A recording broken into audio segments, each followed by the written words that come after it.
गाजियाबाद के सांसद अतुल गर्ग के द्वारा लोकसभा चुनाव के दौरान जवाबी हमले में इंडिया गठबंधन के प्रत्याशी डोली शर्मा ने सांसद अतुल गर्ग पर भूमाफिया जैसे गंभीर आरोप लगाए थे। इसके बाद अतुल गर्ग सांसद के द्वारा अपनी छवि धूमिल और झूठे आरोप लगाने और मनगढ़ंत अफवाह को फैलाने के आरोप के साथ कांग्रेस के राष्ट्रीय प्रवक्ता डोली शर्मा पर मुकदमा पंजीकृत किया गया है, जिसमें डोली शर्मा का बयान जारी हुआ है।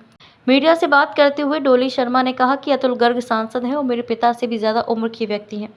मैं उनसे किसी भी एफआईआर से डरने वाली नहीं हूं। डोली शर्मा ने कहा कि उन्होंने जो भी कुछ कहा उनके पार्टी पदाधिकारी के द्वारा सीएम योगी आदित्यनाथ को अतुल गर्ग की शिकायत में दिए गए शिकायती पत्र को पढ़कर बताया गया। साथ ही डोली शर्मा ने आरोप लगाया कि लोकतंत्र के चौथे स्तंभ को दबाने के लिए अतुल गर्ग सांसद के द्वारा पत्रकारों पर मुकदमा किया गया है। इसमें लोकतंत्र के चौथे स्तंभ के द्वारा मेरे द्वारा दिए गए बयान को प्रकाशित करने पर क्या गलती है।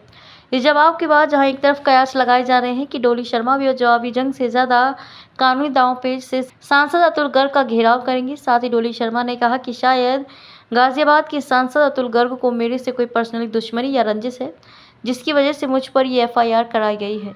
आपके ऊपर एफआईआर दर्ज है, किस मामले में हुई, किसने कराई? अब मुझे तो पता नहीं किस मामले में हुई है।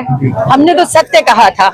जो भारतीय जनता पार्टी के नेता हैं पवन गोयल जी, उन्होंने अतुल गर्ग जी के खिलाफ जो कागजों में मुख्यमंत्री योगी आदित्यनाथ जी को बोला था वो मैंने पढ़कर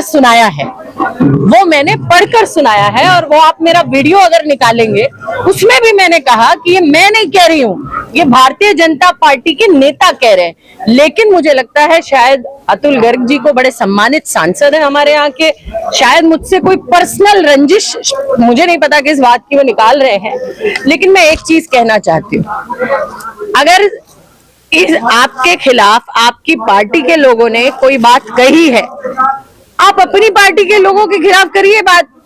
उन पर आपकी सवाल उठाने की हिम्मत नहीं है, हमें आप डराना चाहते हैं एफआईआर से। तो अतुल गर्ग जी बड़े सम्मान के साथ, आप शायद मेरी पिता की उम्र से भी बड़ी उम्र के होंगे, मैं आपसे डरने वाली नहीं, क्योंकि मैंने कोई मनगढ़ंत चीज नहीं कही। मैंने वो पढ़ा जो आपकी पार्टी के नेता ने आपके खिलाफ कहा, उसमें आप मुझे साने या किसी मीडिया के किसी बंधु को साने, क्योंकि ना तो किसी मीडिया के मेरे भाई की इसमें कोई गलती है, ना इसमें कोई हमारी गलती है।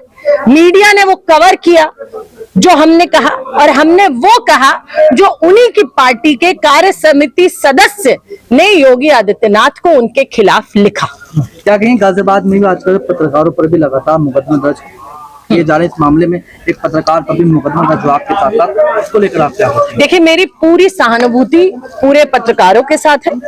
वजह कि लोकतंत्र की आवाज को दबाना और कुचलना ये भारतीय जनता पार्टी के शायद एजेंडे और मैनिफेस्टो में शामिल हो गया, क्योंकि जिस तरीके से जो कोई उनके खिलाफ आवाज उठाता है, चाहे नमक रोटी की बात किसी ने उठाई हो, चाहे वेंटिलेटर घोटाले की बात किसी ने उठाई हो, या कोई गाजियाबाद के किसी घोटाले की बात कोई उठाता हो, या फिर भारतीय जनता पार्टी के नेता ही जब अपनी पार्टी के नेताओं के खिलाफ कोई बात उठाते हैं और कोई विपक्ष का नेता या कोई पत्रकार उसको कवर करता है, उनके ऊपर एफआईआर करके उनकी आवाज को दबाना, मतलब आप संविधान को और लोकतंत्र को कुचलने का लगातार प्रयास कर रहे हैं।